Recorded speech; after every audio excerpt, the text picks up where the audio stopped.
ആലപ്പുഴ കൊറ്റംകുളങ്ങര ക്ഷേത്രത്തിൽ ഉത്സവത്തോടനുബന്ധിച്ച് 10 വയസ്സുകാരിയുടെ വയലിൻ കച്ചേരി നിർബന്ധപൂർവ്വം നിർത്തിച്ച പോലീസിന്റെ നടപടിക്കെതിരെ പ്രതിഷേധം ഇങ്ങനെ ശക്തമായിക്കൊണ്ടിരിക്കുകയാണ്. പ്രത്യേകിച്ചും സോഷ്യൽ മീഡിയയിൽ ഗംഗാ ശശിധരൻ എന്ന കൊച്ചു കലാകാരി അവതരിപ്പിച്ച വയലിൻ പരിപാടിക്കിടെയാണ് ഈ ഒരു സംഭവം ഉണ്ടായത്.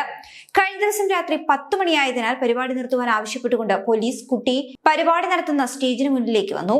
ഇതോടെ പ്രതിഷേധിച്ച് ജനങ്ങളുമെത്തി. ഉത്സവത്തിനെത്തിയ വലിയ ജനക്കൂട്ടത്തിന് മുന്നിലാണ് ഗംഗയുടെ വയലിൻ കച്ചേരി പുരോഗമിച്ചുകൊണ്ടിരുന്നത്. മരുതമലൈ മാമണിയെ മുരുകയ്യ എന്ന തമിഴ് പാട്ടാണ് വയലിൻ ഗംഗ അപ്പോൾ വായിച്ചുകൊണ്ടിരുന്നത്. ആസ്വദിച്ച് വയലിൻ വായിക്കുന്നതിനിടെയാണ് പോലീസ് സ്റ്റേജിന് മുന്നിലെത്തി കച്ചേരി നിർത്തുവാൻ ആവശ്യപ്പെടുന്നത്. പോലീസിന്റെ പെട്ടെന്നുള്ള സമീപനത്തിൽ ഗംഗ ഭയക്കുന്നത് സംഭവവുമായി ബന്ധപ്പെട്ട് പ്രചരിക്കുന്ന വീഡിയോയിൽ കാണാനും കഴിയും.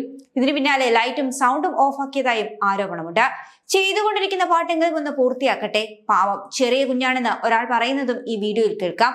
കച്ചേരി തുടരാനും പലരും ആവശ്യപ്പെടുകയും ചെയ്തു. എന്തായാലും പോലീസിന്റെ ഈ ഒരു സമീപനത്തിന്റെ വീഡിയോ ഉൾപ്പെടെ സാമൂഹിക മാധ്യമങ്ങളിൽ പ്രചരിച്ചതോടെ വലിയ പ്രതിഷേധമാണ് ഉയർന്നു വരുന്നത്.